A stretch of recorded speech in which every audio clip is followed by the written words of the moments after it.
LED bulb খারাপ হইলে ফেলাইবেন আজ এখন কেউ এলইডি বাল্ব সিম্পল একটা ট্রিক হিসাবে আপনি নিজে নিজে করতে হবে একবার বইয়া ঠিক সেটা পাশে দেখাই দেখো বাল্বটা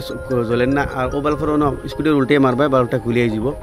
আর ভিতরে এই না দেখতে দেখুন বাল্ব আছে এগুলো সিরিজ কানেকশন লাগাইলে দেখাই তোমার ইনো মাঝে যে কোনো এগু বাল্ব ফিউজ হইলে সারা বাল্ব কমপ্লিটলি বন্ধ হয়ে যায় তো ইনো মাঝে আমরা বাহরতে লাগবো যে একটা বাল্ব ফিউজ হয়েছে একটা হোল্ডারের মাঝে ওই সবে লাগাইয়া এসা তার লিমু লইয়া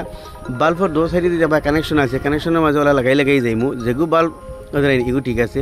যেগু জ্বলা হইব বাকি বলিন জ্বলিয়ে উঠিব ওদের এগু ঠিক আছে এখন ওগু হিসেবে ওলা লাগাই চাইব ওলা হোল্ডারও লাগাই সুইচ দিয়া আর কিন্তু আত লাগাইবে না ধ্যান রাখবা ওলা ওয়ার সাইড দিয়ে ওধরেন ও বাল্বগু খারাপ ওগুর দো সাইড একানো খরতো দেখেন বাকি এগুলো জ্বলিয়ে উঠিছে এখন তার ওগু আগলো স্কুটি বের দিয়ে উঠাই দিব তখন স্কুটি বের দিয়ে উঠাইলে ও তার দুইটা কানেকশন দেখতে ভিতরে আছে এখন ও দো কানেকশন আমরা তাতাল দিয়ে দো কানেকশন একানো করে তুই দিম ইয়া ফাইনতে যে কোনো ব্যবস্থা করে দোটা কানেকশন হলে এখানে করে তোলা লাগবে এখানে করে তুইলে ফাইন তো কিন্তু বাকি বাল্ব কিন্তু কানেকশন হইব বুঝলে উঠবো এখন বাল্বটা ঠিক হয়ে গেছে আশা করি ভিডিওটা ফাইন ভালো লাগবে নিচ্ছে শেয়ার করবা এরকম কিন্তু ইনফরমেটিভ ভিডিওতে ফেলে আমার পেজে ফলো করবা ইউটিউব দেখলে সাবস্ক্রাইব করবা আর দেখো ভালো হলেন তো সামনে ঠিক হয়ে গেলো আর ভিডিওটা একটা লাইক করে দেবার লাগি ফাউরিবা না।